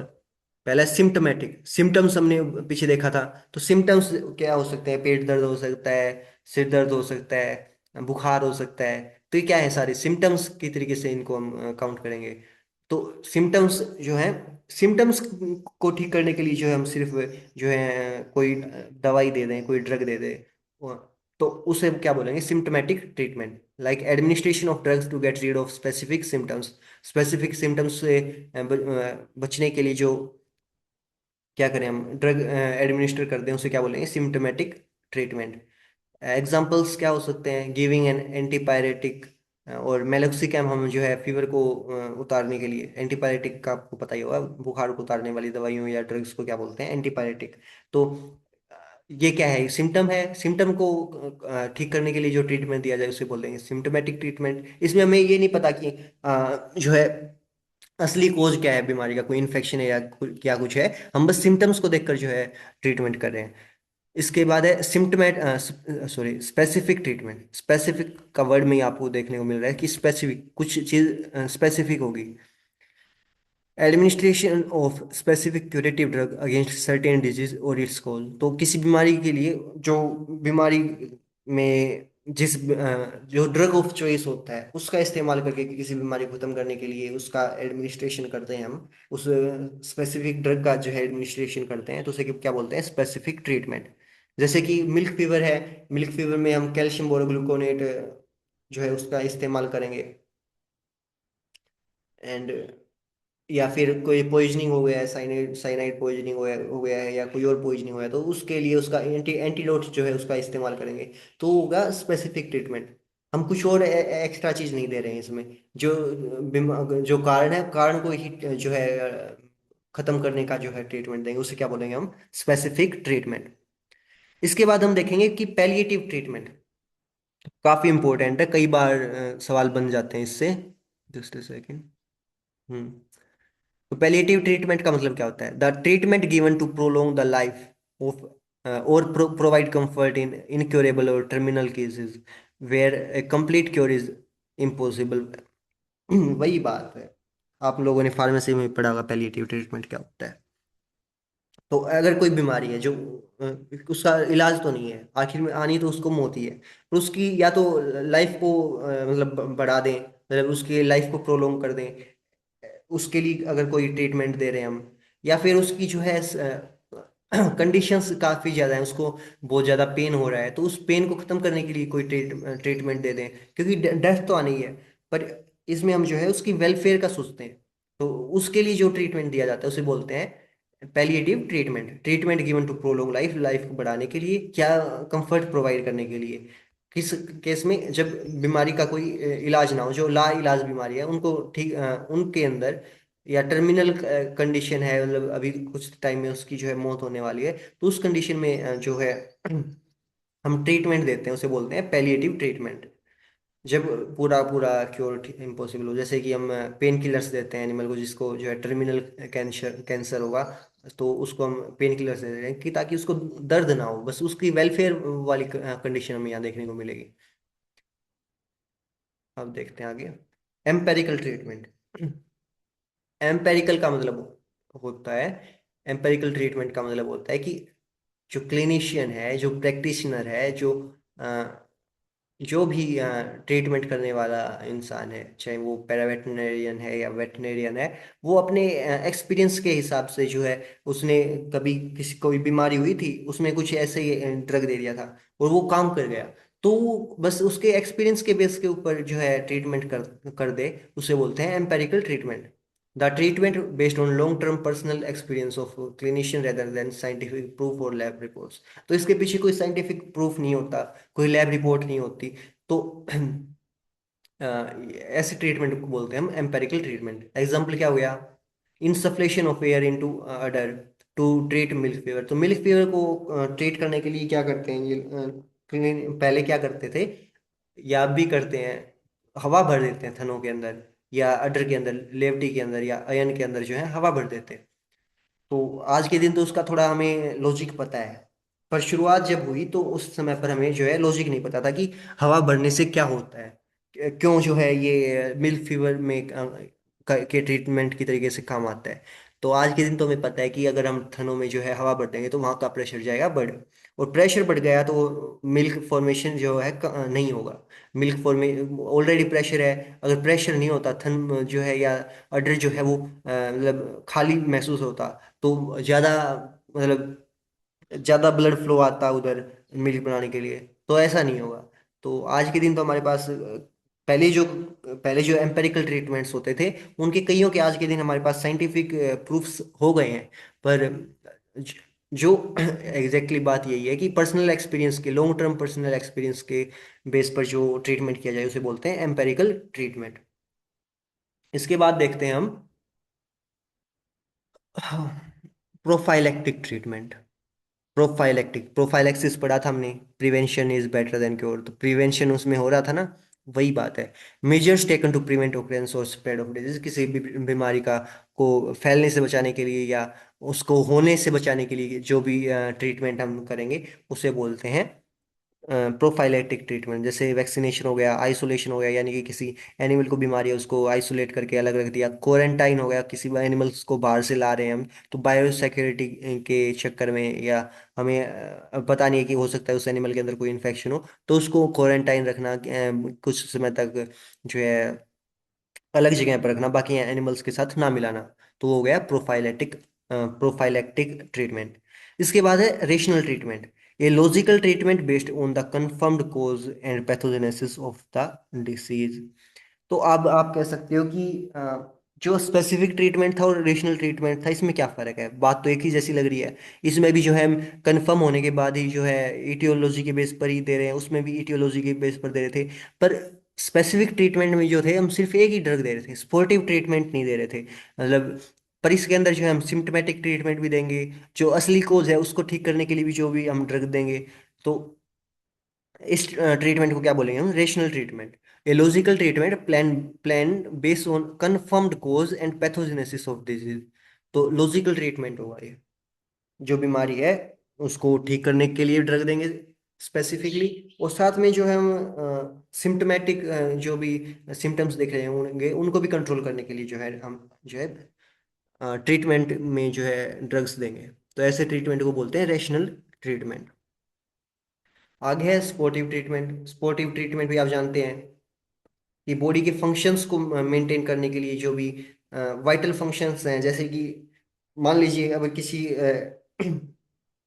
एनिमल के अंदर ब्लड प्रेशर काफ़ी कम है, तो हम या ग्लूकोज काफ़ी कम है, या मतलब उसकी नॉर्मल कंडीशन वाइटल फंक्शंस को नॉर्मल, जैसे वाइटल फंक्शन कौन कौन से होते हैं, टेम्परेचर हो गया, पल्स रेट हो गया, और हार्ट बीट वगैरह, यही होते हैं अपने वाइटल फंक्शन। तो इनको नॉर्मल करने के लिए जो भी हम ट्रीटमेंट देते हैं उनको क्या बोलते हैं, स्पोर्टिव ट्रीटमेंट। सपोर्ट करते हैं जो एनिमल को खड़ा होने में, यानी कि उसको ठीक होने में जो सपोर्ट करते हैं उस ट्रीटमेंट को बोलते हैं sportive treatment. The therapy aimed at maintaining bodies vital functions while primarily disease is being treated. Primary disease तो ठीक हो ही रही है, साथ में हम जो है स्पोर्टिव ट्रीटमेंट भी दे रहे हैं, जैसे कि फ्लूइड थेरेपी हो गया, डेक्सट्रोज हो गया वीक एनिमल में। डेक्सट्रोज का काम क्या होता है, एनर्जी प्रोवाइड करना, क्योंकि इसके अंदर क्या होता है, ये एक तरीके से क्या है, ग्लूकोज ही है। ये क्या है, एक तरीके से ग्लूकोज ही है।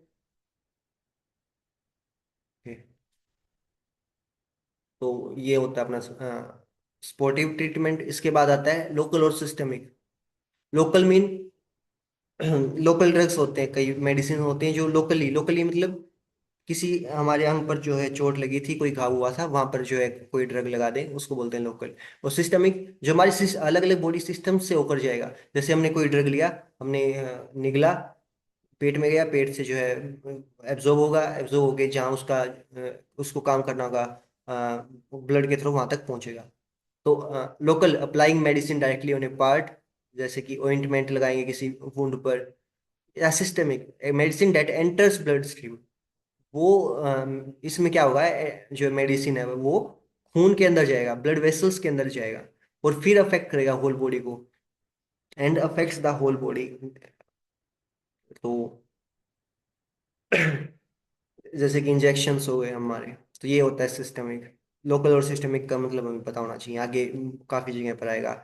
लोकल इन्फ्लामेशन, सिस्टमिक, या कई चीजों पे हमें देखने को मिलता ही रहेगा। तो इसके अलावा है मास मेडिकेशन। मास मतलब काफी ज्यादा एरिया में या काफी ज्यादा चीजों को मिला के। मेडिकेशन मतलब ट्रीटमेंट करना, मेडिसिन देना। तो ट्रीटिंग है होल हर्ड और फ्लोक वाया वाटर और फीड। तो पूरे के पूरे हर्ड को ही जो है हम ट्रीट कर दें, या पूरे के पूरे जो है हमारे पक्षियों के जितने भी थे पक्षी, उन सबको ही एक दवाई दे दें।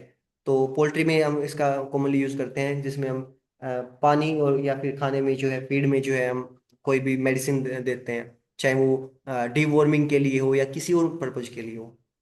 या हम गायों में देख सकते हैं कि जब गाय दूध से सूख जाती है, ड्राई काउज में क्या करते हैं हम कई बार, क्या बोलते हैं उसके, ब्लैंकेट ड्राई काउ थेरेपी उसे बोलते हैं। ब्लैंकेट मतलब पूरे के पूरे, मतलब चादर होता है ना। ब्लैंकेट का मतलब तो क्या होता है, कंबल होता है। तो हम पूरे पूरे हर्ड में, जितनी भी मतलब हमारे हर्ड में जो है ड्राई काउस को अलग रखा जाता है एक सिस्टमिक वे में, जब डेयरी फार्म होता है तो उस पूरे पूरे हर्ड को ही क्या करते हैं, मेस्टाइटिस ना हो उस उनके अंदर, क्योंकि अब दूध तो आना बंद हो गया है। हो सकता है कोई बैक्टीरिया अब मतलब दूध हमने निकालना बंद कर दिया, हो सकता है कोई बैक्टीरिया वहां पर पनप जाए, जिसकी वजह से मेस्टाइटिस हो जाए। तो उस चीज को कंट्रोल करने के लिए पूरे पूरे हर्ड में ही हम जो है एंटीबायोटिक्स, इंट्रा मेमरी इन्फ्यूजन्स दे देते हैं। तो उसको क्या बोलते हैं, dry, sorry, blanket dry cow therapy बोलते हैं। तो ये भी एक मास मेडिकेशन का ही एग्जांपल है। पर उसमें आगे चल के काफ़ी ज़्यादा इश्यूज आ सकते हैं, जैसे कि रेसिस्टेंस हो सकता है काउस के अंदर, एंटी माइक्रोबियल जो है रेसिस्टेंस देखने को मिल सकता है। तो टाइम की बचत है, पर जो है परेशानी हमें उस आगे चल के उससे देखने को मिल सकती है उस चीज़ के अंदर। इम्यूनिटी। इम्यूनिटी क्या होता है? Power of an animal to resist and overcome an infection. वो पावर एनिमल की, तो मान लीजिए ये एक है एनिमल, ओके, ये अपना एक है एनिमल, इसके अंदर आ गए हैं पैथोजेंस। पैथोजेंस इधर से आ गए, पर हमारी बॉडी के अंदर भी कुछ वॉरियर्स हैं, जिसे हम WBC वगैरह कहते हैं। तो हमारी वाइट ब्लड सेल्स हैं, वो इनसे लड़ेंगी, और जितने ज्यादा लड़ पाएंगी, इसको अपने ऊपर हावी नहीं होने देंगी। तो इसका मतलब क्या है, उतनी ही ज्यादा हमारी जो है इम्यूनिटी है हमारे अंदर, या एनिमल के अंदर जो power of animal to resist, कोई बीमारी को ना होने देना या रोक के रखना, या अगर हो चुकी हो तो भी तो हम उसको ओवरकम कर सकते हैं। मान लीजिए किसी दौरान स्ट्रेस आके एनिमल के अंदर कोई चीज, कोई पैथोजन घुस गया था, पर अब हमारी बॉडी है वो हो गई है तगड़ी। तो उस इन्फेक्शन को ओवरकम करने के लिए ये अब हमारे जो है वॉरियर बन गए दो, दो हमारे सिपाही बन गए, एक बार का था। तो अब क्या होगा, वो इन्फेक्शन को ओवरकम कर लेंगे ना। तो इस कंडीशन को क्या बोलते हैं, इस चीज को क्या बोलते हैं, immunity. Power of animal to resist और ओवरकम एन इन्फेक्शन। रेसिस्टेंस थोड़ा अलग था। रेसिस्टेंस को क्या समझ सकते हैं? रेसिस्टेंस तो एक तरीके से है कि हमारे पास पहले ही एक मैल है, मैल के चारों तरफ जो है दीवारें हैं, और वो अंदर आने ही नहीं दे रहा है, उस चीज को अंदर ही नहीं आने दे रहा है। पर इसके अंदर जो है, महल के अंदर घुस गए हैं जो है डाकू, या कुछ भी बोल सकते हैं हमें। तो पर उन्हें हम, हमारे जो सिपाही हैं वो मार भगा रहे हैं। तो ये है हमारी इम्यूनिटी। स्ट्रेस का हमने प्रीडिस्पोजिंग के फैक्टर्स के में भी देखा था, कि ऐसी कंडीशन जिसके अंदर हमारी बॉडी की जो है रेसिस्टेंस पावर है, किसी भी बीमारी से बचने की जो ताकत है वो कम हो जाए, उसे ही बोलते हैं स्ट्रेस। तो स्ट्रेस कैसा भी हो सकता है, जैसे अभी गर्मी चल रही है तो हीट स्ट्रोक्स होंगे, लू चलेंगी तो हीट स्ट्रेस हो सकता है। आगे बारिश होगी तो काफी ज्यादा बारिश होगी तो वो भी एक स्ट्रेस है। ठंड में भी एक स्ट्रेस होता है। इसके अलावा और स्ट्रेस क्या हो सकते हैं, मान लीजिए किसी एनिमल के ऊपर बहुत सारी मक्खियां बैठ रही हैं, तो वो भी एक तरीके से स्ट्रेस है। जो भी चीज हमारी बॉडी को नॉर्मल नहीं रहने देती और उसके अंदर कोई बदलाव लाती है, उस चीज को हम कहते हैं स्ट्रेस। इसके बाद देखते हैं वैक्सीन। वैक्सीन क्या होता है? एक सस्पेंशन होता है ऑफ अटेन्यूएटेड। अटेन्यूएटेड का मतलब होता है वीक। अटेन्यूएटेड का मतलब क्या होता है? वीक। ऐसा सस्पेंशन जिसके अंदर या तो अटेन्यूएटेड होंगे या किल्ड होंगे, मरे हुए जो माइक्रो ऑर्गेनिजम्स होंगे, वो सस्पेंशन। जो कि एडमिनिस्टर किया जाएगा, यानी कि किसी एनिमल के अंदर लगाया जाएगा, दिया जाएगा, ताकि आगे कोई उस वो आगे कोई उस उसी जो बैक्टीरिया या पैथोजन है जो उसकी वजह से आगे चल के बीमारी ना हो। तो उस सस्पेंशन को क्या बोलेंगे? Vaccine. A suspension or attenuated of attenuated or kill microorganisms like bacteria or virus administered for prevention of infectious disease। तो उस बीमारी को बचाने के लिए जो है हम अ, जैसे गलघोटू के लिए, एचएस के लिए हम मानसून से पहले जो है वैक्सीन देते हैं। तो उसमें होता क्या है? यही चीजें होते हैं, या तो किल्ड होता है या अटेन्युएटेड जो है विकड विकंड जो है माइक्रो ऑर्गेनिजम्स होते हैं। कई बार लाइव वैक्सीन का भी यूज किया जाता है, पर लाइव कई केसेस में जिनका वीरुलेंस ज्यादा होता है, जिन पैथोजेंस का वीरुलेंस ज्यादा होता है, उस केस में हम जो है लाइव वैक्सीन नहीं देते। वीरुलेंस मतलब कि कितनी गंभीर बीमारी को कर सकते हैं। तो अगर मान लीजिए गलती से अगर वो वहीं रह गया और वो प्रोलिफरेट हो गया, प्रोलिफरेट कर गया, यानी कि उनका नंबर बढ़ गया बॉडी में, तो वो बीमारी भी कोज करवा सकता है। हमने चाहा तो था वैक्सीन करने का ताकि बीमारी से बचा जा सके, पर वो बीमारी भी करवा सकते हैं। तो ऐसे केसेस में हम जो है अटेन्युएटेड या फिर किल्ड माइक्रो ऑर्गेनिजम्स जो है देते हैं। जैसे कि एफएमडी का वायरस है, वो काफी ज्यादा फैलता है। अगर एक जगह पर हो गया तो पूरे के पूरे फार्म में फैल जाएगा। तो ऐसे केस में हम लाइव वैक्सीन नहीं देंगे। गलती से भी अगर वो फैल गई, मतलब किसी एक एनिमल को हो गया, तो फिर पूरे पूरे हर्ड को हमारा तो लॉस ही लॉस है। तो ऐसी कंडीशन में हम अटेन्यूएटेड और किल्ड माइक्रो ऑर्गेनिजम्स की जो है को एडमिनिस्टर एडमिनिस्टर करते हैं उस वैक्सीन को। अ, ये नाम है इनके बस।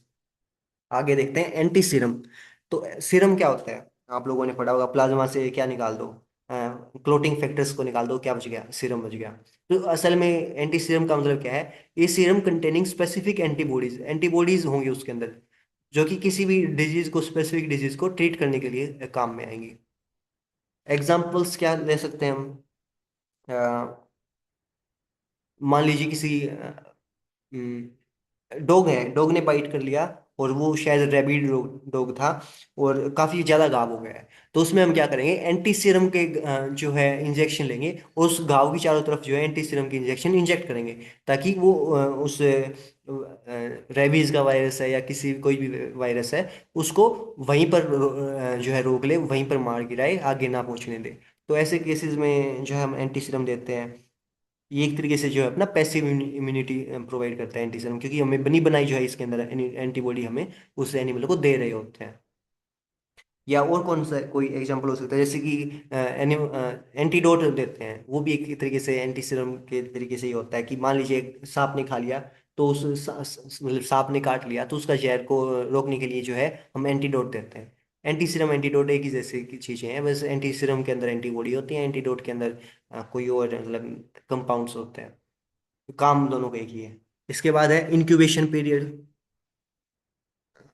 कि एक डिहाइड्रेशन भी होता है, वो यहाँ पर गायब हो गया। मैंने सोचा था कि मैं इसको बाद में एडिट कर दूंगा, पर नहीं कर पाया। तो डिहाइड्रेशन क्या होता है? Loss of water and it's dissolved minerals. तो अगर बॉडी से वाटर, पानी यानी कि पानी की कमी हो जाए, खत्म हो जाए पानी, मतलब बॉडी में पानी की कमी हो, और साथ में पानी के साथ अगर डिहाइड्रेशन हो रहा है, किसी को दस्त लगे हैं, तो क्या होगा? उस पानी के साथ उसके जो है मिनरल्स होंगे, तो वो भी साथ में जाएंगे। जब भी डिहाइड्रेशन होता है तो पानी की जो कमी होती है, पानी के साथ उसके अंदर जो घुले हुए डिजोल्व साल्ट्स होते हैं या मिनरल्स होते हैं, उनकी भी कमी होती है। तो उस कंडीशन को क्या बोलते हैं? डिहाइड्रेशन। इंक्यूबेशन आगे देखते हैं अपन। मेटाबॉलिक डिजीज, जो डिजीज अंदर के बॉडी के मेटाबॉलिज्म के अंदर डिस्टरबेंस, अंदर की गड़बड़ियों की वजह से जो डिजीज हो, उसे बोलते हैं मेटाबॉलिक डिजीजेज। बॉडी मेटाबॉलिज्म के अंदर जो कोई डिफरेंस, डिस्टरबेंस हो, उसकी वजह से जो बीमारियां होंगी उसे बोल देंगे मेटाबॉलिक डिजीज। बॉडी के मेटाबॉलिज्म, बॉडी के अंदर जो प्रोसेसेस चल रही हैं, उनके अंदर डिस्टरबेंस की वजह से जो बीमारी होगी, उसे उसे क्या बोलेंगे? मेटाबॉलिक, उसे बोलेंगे metabolic disease.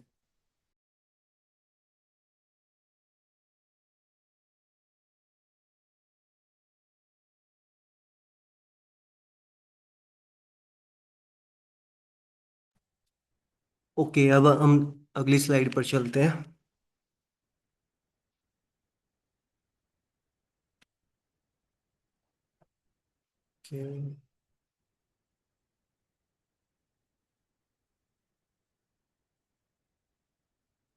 Okay. Give me a second. Hmm. ये तो हो ही गया था अपना।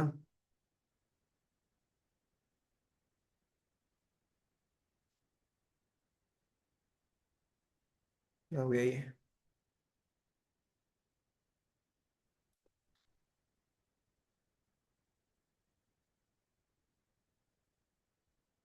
हम्म। अब हम देखते हैं स्टेजेस ऑफ डिजीज प्रोग्रेशन, कि एक बीमारी कैसे प्रोग्रेस करती है। तो सबसे पहले हम देखेंगे incubation period.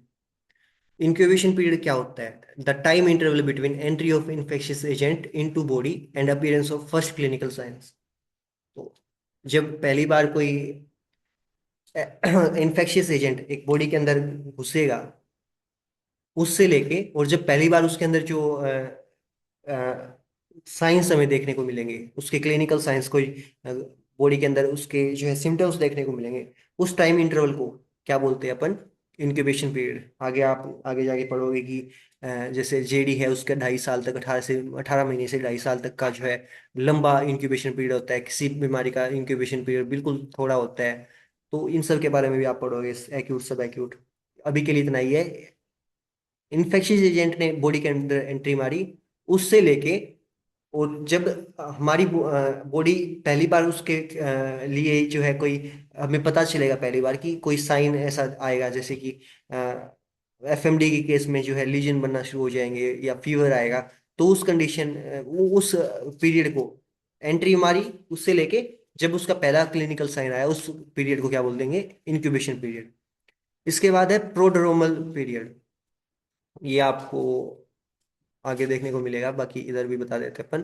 The short stage following incubation characterised by very first और अर्ली साइंस ऑफ डिजीज। मतलब इंक्यूबेशन पीरियड तो है, बिल्कुल अच्छे से हमें पता चल जाएगा कि इस एनिमल को ये डिजीज हुई है। बिल्कुल जो है क्लिनिकल साइंस डायरेक्टली विजिबल होंगे। पर प्रोड्रोमल पीरियड में क्या होगा कि इन्फेक्शियस एजेंट आया, उससे लेके जब उसने हल्का फुल्का हमें साइन देने की कोशिश की, जैसे कि थकान महसूस हो रही है, तो या फिर हल्का फुल्का फीवर है, तो उस पीरियड को क्या बोलेंगे? Prodromal period. इंक्यूबेशन पीरियड तो क्या था? इन्फेक्शियस एजेंट ने एंट्री मारी, उससे लेके और जब इंक्यूबेशन पीरियड क्या था कि इन्फेक्शियस एजेंट ने एंट्री मारी, उससे लेके जब पहली बार क्लिनिकल साइंस दिखे। पर हल्के फुल्के अगर बीच में कोई साइंस हमें दिख रहे हैं, मतलब शुरुआत हो रही है जब साइंस की, वो पीरियड क्या कहलाएगा? वो पीरियड कहलाएगा prodromal period. The short stage following incubation characterised by very early और signs of disease often before specific symptoms appear. अब है पीरियड ऑफ मैनिफेस्टेशन और illness. The stage where marked clinical signs and symptoms are at their peak. तो ऐसा stage जब जो है clinical science जो है इसके, stage where marked clinical signs and symptoms are, कि जब कि कोई भी डिजीज है, एक टाइम होता है जिस समय पर जो है हमें उसके क्लिनिकल साइंस बिल्कुल पीक पर देखने को मिलते हैं। तो बिल्कुल वो अपनी बीमारी अपने चरम पर होती है या शिखर पर होती है, तो उस पीरियड को क्या बोलते हैं? Period of manifestation. The stage where marked clinical signs and symptoms are at their peak and most clearly visible form में जब होते हैं, तो उस पीरियड को क्या बोलते हैं? Period of manifestation. ओके। आता है कॉन्वल्सेंस पीरियड। ये वो टाइम होता है, मान लीजिए अब बीमारी हुई, हमने कोई ट्रीटमेंट दिया, अब बीमारी अब ठीक होने लगी है, तो जो रिकवरी पीरियड होता है उसे क्या बोलते हैं? Convalescence period. The period of recovery during which body repairs and damage the, okay, the period of recovery during which body repairs damage and patient gradually returns to health. तो वो period जब body recover कर रही होती है, कोई भी उसके अंदर बॉडी के अंदर जो है डैमेज हुआ है, उसको जो है ठीक कर रहा होता है, कर रही होती है, तो उसे क्या बोलते हैं? कन्वल्सेंस पीरियड बोलते हैं। और इसमें जो है पेशेंट जो है वो हेल्थ की तरफ लगातार चल रहा होता है। इसके बाद है रिलैप्स। रिलैप्स का क्या मतलब है? जब वो ठीक हो रहा हो, कन्वल्सेंस, कन्वल्सेंस पीरियड के अंदर ही फिर से बीमारी आ जाए, तो उसको क्या बोलते हैं, रिलैप्स। द रीओकरेंस ऑफ डिजीज और सिम्टम्स ड्यूरिंग द कन्वलसेंस पीरियड, यानी कि रिकवरी पीरियड के अंदर ही दोबारा उसके साइंस दिखने लगे, तो क्या है, relapse before the patient has fully recovered, fully recovered नहीं हुआ है पेशेंट। सिक्वेले, सिक्वेले भी आपको एफएमडी के केस में देखने को मिलेगा, कैनाइन डिस्टेम्पर के केस में देखने को मिलेगा, आगे देखेंगे। अभी के लिए इतना समझो कि कोई एक बीमारी हुई, बीमारी तो ठीक हो गई, पर उसने कुछ अपने असर छोड़ दिए हैं। तो ऐसे असर क्या होते हैं, जैसे कि एफएमडी है, मुंह पका खुर पका रोग है, उसके अंदर क्या होता है कि अ, क्या बोलूं मैं, हाँ उसके अंदर क्या होता है कि कई बार जो है बुल्लोक्स जो हैं पेंटर्स हो जाते हैं, यानी कि उनको हांफने ज़्यादा जल्दी लग जाते हैं, हीट जो है हीट को ज़्यादा वो, not finding the right word, गर्मी में ज्यादा नहीं रह पाते। हाफ नहीं, हाफना तो आप समझते ही हो। या फिर एफएमडी के केस में जो है हाइपर ट्राइकोसिस भी देखने को मिलता है, यानी कि हेयर ग्रोथ काफी ज्यादा हो जाता है, जिसकी वजह से क्या होता है कि हमारा जो हाइड है वो लेदर पर्पज के लिए एक्सपोर्ट करने के लायक नहीं बचता। तो ये सब क्या है, उसके सीक्वल है। या फिर कैनाइन डिस्टेम्पर के केस में क्या होता है कि कुत्ता जो है, कैनाइन डिस्टेम्पर तो ठीक हो गया उसका, पर कई बार उन केसेस में क्या होता है, किसी डॉग को नर्वस सिस्टम अफेक्ट काफ़ी ज़्यादा हो जाता है, उसका सेंट्रल नर्वस सिस्टम काफ़ी ज़्यादा अफेक्टेड हो जाता है, जिसकी वजह से उसके अंदर लगातार बॉडी में जो है शेकिंग हमें देखने को मिलती है, लगातार उसकी बॉडी में कपकपी सी या इन्वॉल्यूंटरी, जो वो बिना चाहे ही जो है उसके हाथ मतलब उसके लिम्स या पूरी बॉडी उसकी उसमें इन्वॉल्यूंटरी जो है मसल कॉन्ट्रैक्शन देखने को मिलते हैं। तो सीक्वेल क्या होता है, कोई एक बीमारी तो ठीक हो गई, उसके बाद उसकी वजह से कोई असर छोड़ गई, द लॉन्ग टर्म सिम्टम्स और condition that follow an apparent recovery from a disease. तो लॉन्ग टर्म जो सिम्टम्स छूट जाते हैं उन्हें क्या बोलते हैं, सीक्वेल, जैसे permanent lameness in FMD, FMD के केस में परमानेंट लेमनेस भी हो सकता है। तो ये था अपना, इसके बाद आगे देखते हैं। इंक्यूबेशन पीरियड तो हम जैसे हमने ये बात की कि इन्फेक्शियस एजेंट के की वजह से यूज कर रहे हैं, पर हो सकता कई ऐसी डिजीज भी होते हैं जहाँ पर इन्फेक्शियस एजेंट नहीं होता, मेटाबॉलिक डिजीज भी होती हैं, नॉन इन्फेक्शियस डिजीज भी होती हैं। तो उनके केस में हम जो इंक्यूबेशन पीरियड की जगह क्या वर्ड यूज कर सकते हैं, लेटेंट पीरियड यूज करते हैं वहां पर। एक होता है रिलैप्स और एक होता है रिओकरेंस। रिलैप्स तो मतलब जब वो रिकवरी पीरियड हो, कन्वलसेंस पीरियड में जो है अगर फिर से बीमारी आ जाती है तो उसे बोलते हैं रिलैप्स। और रिओकरेंस एक बार ठीक होने के बाद फिर आई, रिकवरी उसकी पूरी हो रही थी उसके बाद कभी बीमारी आई तो उसे क्या बोलते हैं, recurrence. Relapse happen during the recovery and recurrence happens long after the recovery. Okay, so this was the lecture. I hope आप लोगों को समझ आया होगा। अगर समझ आया है तो वीडियो को लाइक करें, कमेंट्स में बताएं कि क्या डाउट्स हैं आपके, साथ में चैनल को सब्सक्राइब करना और वीडियो को शेयर भी करना। ऑल राइट, बाय, मिलते हैं अगली वीडियो में।